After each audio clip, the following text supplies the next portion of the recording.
मित्रों नमस्कार, कैसे हैं आप सभी लोग। उम्मीद करते हैं आप लोग अच्छे होंगे और पढ़ाई अच्छे से कर रहे होंगे। साथियों 2018 में उत्तर प्रदेश पुलिस परीक्षा में जो हिंदी के प्रश्न पूछे गए थे वही हम आज आपके साथ डिस्कस करने वाले हैं। तो आइए मित्रों प्रश्न को देखते हैं। प्रश्न नंबर 1 है साथियों, निम्नलिखित में से कौन सा शब्द पुल्लिंग है। इनमें से कौन सा शब्द पुल्लिंग है। तो हमने आपको बताया है पुल्लिंग और स्त्रीलिंग पहचानने के लिए अच्छा और अच्छी लगाकर आप पहचानिए या जो शब्द रहे उसको वाक्यों में प्रयोग करिए, तो इससे पता चल जाता है इजीली ये स्त्रीलिंग है या पुल्लिंग है। ठीक, तो वचन अच्छे वचन होते हैं कि अच्छी वचन होता है। वचन अच्छे होते हैं ना, तो ये कैसा हो जाएगा, पुल्लिंग हो जाएगा। तो इसका right option answer option A हो जाएगा। और हानि हानि होती है तो ये स्त्रीलिंग हो जाएगा। और प्यास लगती है या प्यास बुझती है तो इस प्रकार से ये भी स्त्रीलिंग हो जाएगा। और बचत की जाती है तो ये भी जो है स्त्रीलिंग हो जाएगा। अगला प्रश्न है साथियों, सदा ही बहुवचन में प्रयुक्त होने वाला शब्द है। इनमें से कौन सा शब्द ऐसा है जो हमेशा बहुवचन में प्रयोग होता है। ऑप्शन ए है घर, ऑप्शन बी है प्रत्येक, ऑप्शन सी है दर्शन, ऑप्शन डी है मुनि। तो मुनि को जब बहुवचन आप बनाएंगे तो ये लिखा इसको बनाया जाएगा मुनि वृंद। इसमें वृंद जब आप लगाएंगे तब ये बहुवचन बनेगा। और सदा ही बहुवचन में क्या रहता है, ये दर्शन जो है, दर्शन आंसू ये जो होते हैं ये हमेशा। और एक होता है हस्ताक्षर, हस्ताक्षर ये जो होते हैं ये हमेशा जो है बहुवचन में प्रयोग किए जाते हैं या बहुवचन में होते ही हैं ये। ठीक, तो इस प्रश्न का राइट आंसर क्या हो जाएगा, ऑप्शन सी। अगला प्रश्न है साथियों, हरिमोहन अपनी बहन को पुस्तक देता है। हरिमोहन अपनी बहन को पुस्तक देता है, वाक्य में रेखांकित पद में कारक है। तो इसमें रेखांकित पद क्या है, बहन को पुस्तक देता है, इसमें कौन सा कारक हो जाएगा। ऑप्शन ए है मित्रों कर्म, ऑप्शन बी है संप्रदान, ऑप्शन सी है संबंध, ऑप्शन डी है अधिकरण। तो अधिकरण में क्या आता है, में पर आता है। अधिकरण में पर आता है। और संबंध में क्या आता है, का, के, की, और क्या आता है रा, रे और री। ये सब होते हैं संबंध में आते हैं। और इसमें क्या हो जाएगा, हरिमोहन अपनी बहन को पुस्तक देता है, तो कर्ता ने जिसमें ने आए वो कर्ता ने होता है। कर्ता ने कर्म को, तो इसमें को आया है ना, ये कारक को परसर्ग भी कहा जाता है। तो इसमें क्या हो जाएगा, कर्म कारक हो जाएगा। ऑप्शन ए इसका सही उत्तर हो जाएगा। अगला प्रश्न है मित्रों, क्या आप घर भी जाएंगे। क्या आप घर भी जाएंगे रेखांकित वाक्य में कैसा पद है, रेखांकित में एक कैसा पद है, आप ये किस प्रकार का हो जाएगा।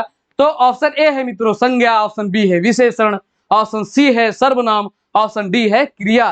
तो क्रिया कैसे बनती है, जब जिस धातु में ना लगा देते हैं। जैसे एक धातु होता है पढ़, एक धातु है पढ़ और इसमें आप ना लगा देंगे तो ये क्या बन जाएगा, पढ़ना बन जाएगा। तो इससे क्या हुआ, ये क्रिया बन गई। ठीक, जब धातु में आप ना लगा देंगे तो उसके बाद जो शब्द बनता है या वाक्य बनता है उसी को क्रिया कहते हैं। और सर्वनाम क्या होता है, सर्वनाम जैसे ये आप है, क्या आप घर भी जाएंगे, क्या राम भी घर जाएगा। तो जैसे सर्वनाम क्या होता है, संज्ञा के स्थान पर प्रयोग किया जाता है ना। तो सर्वनाम संज्ञा के स्थान पर प्रयोग किया गया। हाँ, आप राम जैसे लिख सकते हैं, तो राम क्या हो गया, एक संज्ञा हो गया। तो संज्ञा के स्थान पर ये आपका प्रयोग हुआ है, इसलिए क्या होगा, ये सर्वनाम होगा साथियों। अगला प्रश्न है, वह बहुत धार्मिक व्यक्ति है। वह कैसा व्यक्ति है, बहुत धार्मिक व्यक्ति है, वाक्य में रेखांकित पद है। तो रेखांकित पद क्या है, इसमें धार्मिक जो है ये रेखांकित पद है। तो धार्मिक कैसा हो जाएगा साथियों, धार्मिक हो जाएगा विशेषण। और ये कैसा होता, ये धर्म से क्या बनेगा, धार्मिक बनेगा। धर्म से धार्मिक बनेगा। धर्म संज्ञा होगा, ये क्या होगा, संज्ञा होगा। संज्ञा से विशेषण बनाया जाता है ना, तो संज्ञा से ये धर्म से क्या बन गया, धार्मिक बन गया, इसलिए यह क्या हो जाएगा, विशेषण हो जाएगा। ऑप्शन बी इसका राइट आंसर हो जाएगा। अगला प्रश्न है मित्रों, निम्नलिखित में से तद्भव शब्द छांटिए। इसमें क्या बताना है, तद्भव शब्द। तद्भव शब्द क्या होते हैं, जो संस्कृत से थोड़े भटके हुए होते हैं, देसी भाषा में यूं कह लिया जाए, देसी भाषा में बोले जाते हैं या आम बोलचाल की भाषा में प्रयोग किए जाते हैं। और तत्सम क्या होते हैं, जो संस्कृत से सीधे के सीधे शब्दों में प्रयोग किए जाते हैं या बोले जाते हैं। ठीक, तो इसमें क्या पूछा गया है, तद्भव पूछा गया है। तो इसमें कपूर का तत्सम क्या होगा, कर्पूर होगा। क्या होगा मित्रों, ये कर्पूर होगा। तो इसमें तद्भव पूछा गया है तो कपूर क्या हो जाएगा, इसमें तद्भव हो जाएगा। ठीक, ऑप्शन ए इसका राइट आंसर हो जाएगा। अगला प्रश्न है मित्रों, सब कुछ जानने वाला, सब कुछ जानने वाला के लिए वाक्यांश के लिए एक शब्द क्या होगा। ऑप्शन ए है बहुज्ञ, ऑप्शन बी है सर्वज्ञ, ऑप्शन सी है अत्यज्ञ, ऑप्शन डी है अज्ञ। तो अज्ञ किसे कहते हैं, जो कुछ नहीं जानता है उसे अज्ञ कहते हैं। अज्ञ मतलब अज्ञानी, कुछ ना जानने वाला। तो इसका विलोम क्या होगा, विज्ञ होता है। अज्ञ का क्या होता है, विज्ञ होता है मित्रों। और सब कुछ जानने वाला को क्या कहते हैं, सर्वज्ञ कहते हैं। सब कुछ जानने वाले को सर्वज्ञ कहा जाएगा। अगला प्रश्न है मित्रों, उत्थान शब्द का विलोम होता है। उत्थान का विलोम क्या होगा। ऑप्शन ए है पतन, ऑप्शन बी है उड़ान, ऑप्शन सी है अर्ध, ऑप्शन डी है ध्रुव। तो उत्थान का मतलब कोई बहुत ऊपर जा रहा है, उन्नति कर रहा है, उसे उत्थान कहा जाएगा कि आप उन्नति कर रहे हैं। और उसका विलोम क्या होगा, पतन। जब आप विनाश की तरफ जा रहे हैं, आपका नाश हो रहा हो, तो उसे क्या कहते हैं, पतन की तरफ जा रहे हैं, आपका पतन हो गया। ठीक, अगला प्रश्न है मित्रों, देवता शब्द का पर्यायवाची शब्द नहीं है। इनमें से कौन सा ऐसा है जो देवता शब्द का पर्यायवाची नहीं है। ऑप्शन ए है सुर, ऑप्शन बी है अमर, ऑप्शन सी है देव, ऑप्शन डी है सुधाकर। सॉरी, तो देवता का पर्यायवाची इसमें क्या नहीं होगा, सुधाकर नहीं होगा। क्योंकि आप अगर आरती पढ़ते होंगे तो इसको थोड़ा बहुत आपको याद होगा, सुर नर मुनि जन एक सहाय, ये बोला जाता है ना। तो इससे आप जो है एक पर्यायवाची याद कर सकते हैं आरती से भी। ठीक, तो इसमें क्या होगा, देवता का पर्यायवाची क्या नहीं होगा, सुधाकर नहीं होगा। अगला प्रश्न है मित्रों, सही अर्थ वाला शब्द युग्म नहीं है। इसमें बताना है कि कौन सा शब्द युग्म सही अर्थ वाला नहीं है। तो ऑप्शन ए है अनिल, अनल। तो अनिल का मतलब क्या होता है, हवा होता है। और अनल का मतलब क्या होता है, अग्नि होता है या आग होता है। और ऑप्शन बी है अली और अली। तो अली का मतलब क्या होता है, ये होता है भौरा। क्या होता है अली का मतलब, भौरा। तो यहाँ पर क्या लिखा गया है, मोर। तो यही इसमें जो है सही युग्म नहीं होगा। और ऑप्शन सी है आदि और आदि। तो आदि का मतलब आरंभ करना, कोई चीज आप आरंभ कर रहे हैं तो उसको कहेंगे आदि। ठीक, और आदि का मतलब क्या होता है, अभ्यस्त या आलसी। तो उसे क्या कहा जाता है, आदि कहा जाता है। तो इसमें राइट आंसर क्या हो जाएगा, ऑप्शन बी। अगला प्रश्न है मित्रों, पत्र शब्द का अर्थ नहीं होता है। पत्र एक अनेकार्थी शब्द है, इसका कौन सा अर्थ इनमें से नहीं है। तो ऑप्शन ए है पत्ता, ऑप्शन बी है पंख, ऑप्शन सी है चिट्ठी, ऑप्शन डी है लेख।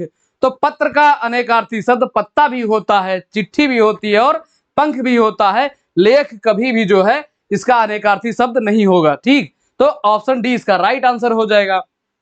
अगला प्रश्न है मित्रों, सदैव शब्द में संधि है। सदैव शब्द में कौन सी संधि होगी। तो सदैव का जब संधि विच्छेद हम लोग करेंगे, इसको लिखेंगे सदा प्लस एव। क्या लिखेंगे, सदा प्लस एव। तो ये मिलकर क्या बन जाएगा, सदैव बन जाएगा। क्या बन जाएगा, सदैव। तो इसमें किस प्रकार की संधि हो जाएगी साथियों, इसमें वृद्धि संधि हो जाएगी। कैसी संधि हो जाएगी, वृद्धि संधि हो जाएगी। अगला प्रश्न है मित्रों, प्रत्येक शब्द में उपसर्ग है। प्रत्येक शब्द में उपसर्ग कौन सा होगा। तो उपसर्ग जो है मूल शब्द के पहले लगता है, मूल शब्द के पहले लगता है। और प्रत्यय क्या होता है, वो मूल शब्द के बाद में लगता है। तो प्रत्येक को जब हम लिखेंगे तो ये हो जाएगा प्रति प्लस एक। इसमें मूल शब्द क्या हो जाएगा साथियों, एक हो जाएगा। एक क्या हो जाएगा, मूल शब्द हो जाएगा, मूल शब्द। ठीक, और ये क्या हो जाएगा, उपसर्ग हो जाएगा। तो प्रत्येक में उपसर्ग कैसा हो जाएगा, प्रति जो है, ऑप्शन बी इसका राइट आंसर हो जाएगा। अगला प्रश्न है मित्रों, वैज्ञानिक शब्द में प्रत्यय लगा है। शब्द एक वैज्ञानिक जो है, इसमें प्रत्यय कौन सा होगा। तो प्रत्यय क्या होता है, मूल शब्द के पीछे लगता है। ठीक, तो इसमें आप इसका मूल शब्द क्या हो जाएगा, विज्ञान। क्या हो जाएगा, विज्ञान। और इसका प्रत्यय इसमें क्या हो जाएगा, इक हो जाएगा। क्या हो जाएगा, इक हो जाएगा। इसमें मूल शब्द क्या हो जाएगा, विज्ञान। और इसमें इक प्रत्यय लगकर क्या बनाएगा, ये वैज्ञानिक बनाएगा। तो इसमें राइट ऑप्शन बी हो जाएगा सही इसका। अगला प्रश्न है मित्रों, बहुत दिनों बाद दिखना। क्या है, बहुत दिनों बाद दिखना अर्थ के लिए मुहावरा है। ऑप्शन ए है मित्रों कोसों दूर होना, ऑप्शन बी है गुदड़ी का लाल होना, ऑप्शन सी है ईद का चाँद होना, ऑप्शन डी है अब तब होना। तो अब तब होने का मतलब क्या होता है, जब कोई अल्लाह को प्यारा होने वाला हो, भगवान को प्यारा होना हो तो उसे क्या कहेंगे, अब तब होना, मतलब वो जाने वाला, उसका टिकट कटने वाला है। ठीक। और बहुत दिनों बाद दिखने को क्या कहा जाएगा, ईद का चांद होना। जब कोई बहुत दिनों बाद दिखता है तो उसे यही बोला जाता है ईद का चांद होना। ऐसे ईद का चांद ही जो है ये बहुत दिनों बाद दिखता है ना, ईद के दिन दिखता है पूरा चांद, उसी को कहते हैं ईद का चांद होना। ठीक। अगला प्रश्न है मित्रों, धोबी का कुत्ता ना घर का ना घाट का। ये लोकोक्ति है। लोकोक्ति क्या होती है, लोकोक्ति जो लोगों द्वारा कही गई उक्ति होती है। लोकोक्ति और मुहावरे में क्या अंतर होता है मित्रों, मुहावरे जो है इनका स्वतंत्र प्रयोग नहीं होता है, इनका वाक्यों में प्रयोग किया जाता है। और ये लोकोक्ति जो होती है, लोगों द्वारा कही गई उक्ति होती है, इन्हें आप स्वतंत्रता पूर्वक कहीं भी प्रयोग कर सकते हैं, वाक्यों बिना वाक्य में प्रयोग किए भी इसका प्रयोग कर सकते हैं। ठीक। तो ये हो गया आपका अंतर। तो इसका क्या होगा, धोबी का कुत्ता ना घर का ना घाट का, इसका मतलब क्या होगा, कहीं ठौर ठिकाना ना होना। जब आप अस्थाई नहीं होंगे या कोई भी व्यक्ति कोई भी वस्तु अस्थाई ना हो, आने जाने में ऐसे लगा रहे, उसका कुछ निश्चित ना हो कि यहाँ रहता है कि वहां रहता है, तो उसे क्या कहा जाएगा, धोबी का कुत्ता, ना घर का ना घाट का। ठीक। अगला प्रश्न है मित्रों, निम्नलिखित में से अशुद्ध वाक्य छांटिए। इसमें अशुद्ध वाक्य छांटना है। ऑप्शन ए है मित्रों, कृष्णा जी के अनेकों नाम हैं। तो अशुद्ध इसमें छांटना है। तो जो शब्द है ये अनेकों, ये ही इसमें अशुद्ध है। ये क्या होगा, अनेकों नहीं होता है, ये हमेशा अनेक लिखा जाता है। क्या लिखा जाता है, अनेक। अनेक हमेशा जो है ऐसे ही प्रयोग किया जाता है। इसका अगर बहुवचन आप अनेकों लिख देंगे तो आपका वाक्य जो है गलत हो जाएगा। इसको ध्यान से देख लीजिए, ये कई परीक्षाओं में और बहुत बार पूछा गया है, तो इसको जो है आप लिख लीजिएगा और ध्यान से देख लीजिएगा। ठीक। तो इसमें अशुद्ध छांटना था, तो अशुद्ध क्या हो जाएगा, ऑप्शन ए इसमें अशुद्ध हो जाएगा, बाकी ये तीनों जो हैं ये शुद्ध है। अगला प्रश्न है मित्रों, सद्भावना शब्द में समास है। सद्भावना शब्द में कौन सा समास होगा, तो सद्भावना का मतलब क्या होता है, अच्छी भावना। सद्भावना मतलब अच्छी भावना। और इसमें संधि क्या होगी, संधि इसमें व्यंजन संधि होगी, ये लिखा जाएगा सत्भावना। सत, सत प्लस भावना। आप एक ही प्रश्न में संधि समास और जितने भी आपको जो भी समझ में आए, हिंदी में जितना भी याद आए, एक ही प्रश्न में कोशिश किया करिए कि ढेर सारे आंसर और ढेर सारे क्वेश्चन इसमें तैयार करने की कोशिश किया करिए। तो सद्भावना में संधि कौन सी हो जाएगी, व्यंजन संधि हो जाएगी। सत प्लस भावना मिलकर क्या बन जाएगा, सद्भावना बन जाएगा। ठीक। तो सद्भावना शब्द में समास क्या होगा, इसमें कर्मधारय समास होगा मित्रों। सद्भावना का मतलब अच्छी भावना। ठीक। अगला प्रश्न है मित्रों, मुदित मनोहर मानस देखा पंक्ति में अलंकार है। मुदित मनोहर मानस देखा, इस पंक्ति में कौन सा अलंकार होगा, तो इसमें एक चीज आप नोटिस करिए, इसको ध्यान दीजिए। मां शब्द जो है ये बार बार आ रहा है। तो मां शब्द बार बार किसमें आता है, अगर शब्दों की पुनरावृत्ति किस अलंकार में होती है, वो अनुप्रास अलंकार में होती है साथियों। तो ऑप्शन बी इस प्रश्न का क्या हो जाएगा, राइट आंसर हो जाएगा, ऑप्शन बी। अगला प्रश्न है मित्रों, वीर रस का अस्थाई भाव होता है। वीर रस का अस्थाई भाव क्या होता है, ऑप्शन ए है रति, ऑप्शन बी है शोक, ऑप्शन सी है क्रोध, ऑप्शन डी है उत्साह। तो वीर रस का अस्थाई भाव क्या होगा साथियों, उत्साह होता है। और क्रोध किस रस का अस्थाई भाव होता है, ये रौद्र रस का होता है। किसका होता है, रौद्र रस का अस्थाई भाव होता है।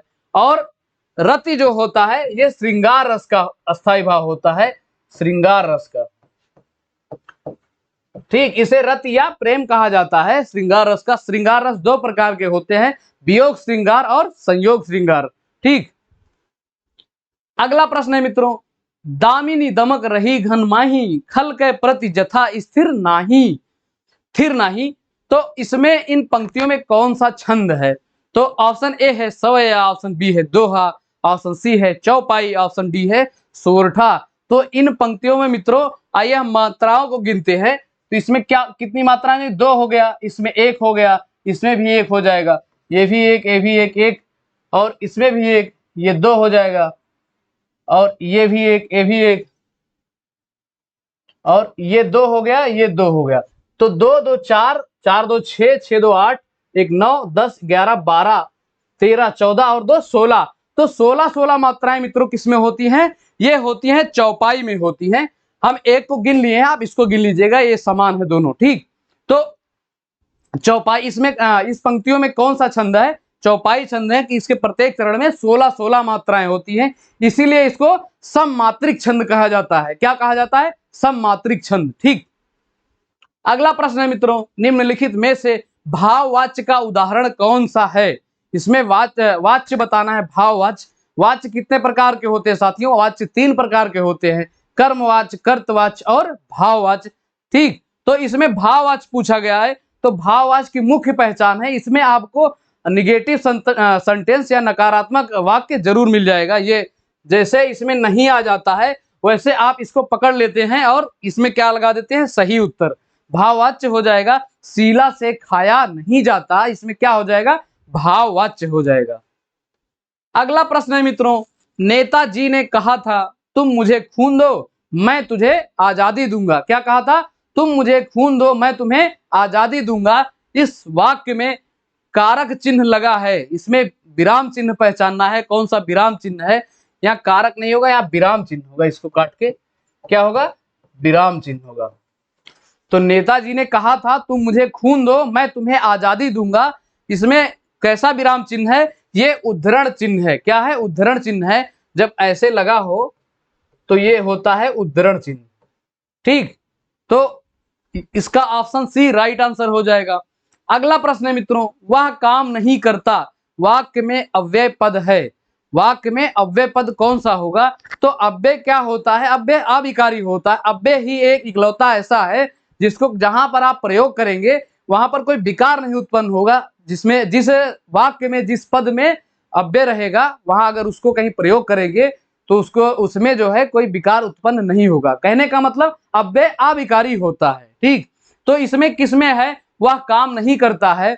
ऑप्शन ए है वह, ऑप्शन बी है काम, ऑप्शन सी है नहीं, ऑप्शन डी है करता। तो इसमें अव्यय किसमें हो जाएगा? वह जो है इसी में अव्यय हो जाएगा। वह जो है कहीं भी आप प्रयोग करेंगे तो उसके वाक्य का जो है पूरे उसका अर्थ नहीं बदलेगा, वो अपरिवर्तित रहेगा। ठीक, तो ऑप्शन ए इसका राइट आंसर हो जाएगा। अगला प्रश्न है मित्रों, निम्नलिखित में से कौन से शब्द में री की मात्रा का प्रयोग हुआ है? री की मात्रा का प्रयोग इसमें किस शब्द में हुआ है? ऑप्शन ए है क्रिया, ऑप्शन बी है वर्षा, ऑप्शन सी है रिपु, ऑप्शन डी है वृष्टि। ये वृष्टि लिखा गया है। वृष्टि का मतलब क्या होता है? वर्षा। ये वृष्टि है। ठीक, तो इसी में जो है री का प्रयोग हुआ है। ये जो मात्रा है ये री की मात्रा को डिनोट करता है, प्रदर्शित करता है। ठीक, अगला प्रश्न है साथियों, श का उच्चारण स्थान है।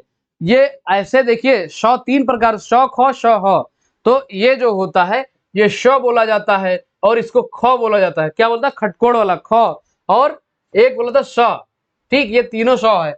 तो ये सलजम वाले श को क्या बोलते हैं? श बोला जाता है। ठीक, तो इसका उच्चारण स्थान किससे होगा? ऑप्शन ए है कंठ, ऑप्शन बी है तालु, ऑप्शन सी है दंत, ऑप्शन डी है मूर्धा। तो मूर्धा से कौन से होते हैं? टा वर्ग वाले, टा, ठा, डा और ढा, और एक है अड़ा। ठीक, ये होते हैं। और श का उच्चारण स्थान किससे है? ये तालु से होता है।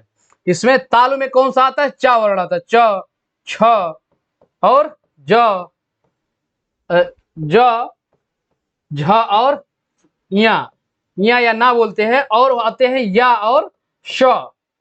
ये किसमें आते हैं? तालु में आते हैं श। और कंठ में क्या आता है? का वर्ग आता है। क, ख, ग, घ। ठीक, तो इस प्रश्न का राइट आंसर क्या हो गया? Option B. अगला प्रश्न है मित्रों, कौन से शब्द में रा व्यंजन नहीं है? कौन से शब्द में रा व्यंजन नहीं है? तो मात्र जब आप लिखेंगे तो मात्र, इसमें मां हो जाएगा और ये हो जाएगा आधा ता और पूरा रा।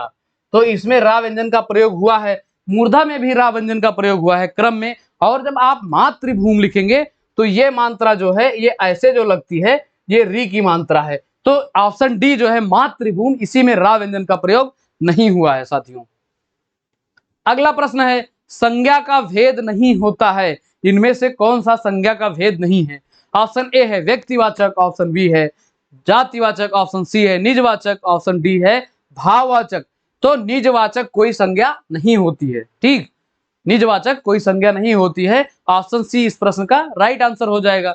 अगला प्रश्न है मित्रों, अज्ञेय जी को किस कृति पर ज्ञानपीठ पुरस्कार मिला है? अज्ञेय जी को किस कृति पर ज्ञानपीठ पुरस्कार मिला है? ऑप्शन ए है मित्रों भग्नदूत, ऑप्शन बी है इत्यलम, ऑप्शन सी है हरी घास पर क्षण भर, ये हरी होगा, हरी घास पर क्षण भर। ऑप्शन डी है कितनी नाव में कितनी बार। तो अज्ञेय जी को ज्ञानपीठ पुरस्कार कितनी नाव में कितनी बार के लिए मिला है? ऑप्शन डी इस प्रश्न का राइट आंसर हो जाएगा साथियों। अगला प्रश्न है मित्रों, उर्वशी के रचनाकार हैं, उर्वशी के रचनाकार कौन है? ऑप्शन ए है जयशंकर प्रसाद, ऑप्शन बी है रामधारी सिंह दिनकर, ऑप्शन सी है मैथिली शरण गुप्त, ऑप्शन डी है महादेवी वर्मा। तो उर्वशी जो बहुत प्रसिद्ध ये रचना है, ये किसकी है? ये रामधारी सिंह दिनकर जी की है। किसकी है? रामधारी सिंह दिनकर। अगला प्रश्न है मित्रों, गोदान किसकी रचना है? गोदान ये बहुत ही फेमस उपन्यास है, किसकी है ये? ऑप्शन ए है प्रेमचंद, ऑप्शन बी है जैनेन्द्र की, ऑप्शन सी है मैथिली शरण गुप्त की, ऑप्शन डी है नागार्जुन की। तो गोदान गबन निर्मला सेवा सदन कर्म भूमि रंग भूमि ये सब किसकी है? ये प्रेमचंद जी की है। किसकी है? प्रेमचंद जी की। ऑप्शन ए इसका राइट आंसर हो जाएगा साथियों। अगला प्रश्न है मित्रों, महादेवी वर्मा को ज्ञानपीठ पुरस्कार किस कृति पर मिला था? महादेवी वर्मा को किस कृति के लिए ज्ञानपीठ पुरस्कार मिला? ऑप्शन ए है दीप शिखा, ऑप्शन बी है नीरजा, ऑप्शन सी है यामा, ऑप्शन डी है श्रृंखला की कड़ियां। तो महादेवी वर्मा को ज्ञानपीठ पुरस्कार मित्रों ये यामा के लिए मिला था। किसके लिए मिला था? यामा के लिए मिला था। ऑप्शन सी इस प्रश्न का राइट आंसर हो जाएगा। ठीक है, तो साथियों प्रश्न हमारे इतने ही थे। चैनल को सब्सक्राइब करिएगा, वीडियो को लाइक करिएगा और अपने दोस्तों के साथ शेयर करिएगा। ठीक, तो साथ बनाए रखने के लिए साथियों बहुत बहुत धन्यवाद। जय हिंद, जय भारत, जय हिंदी।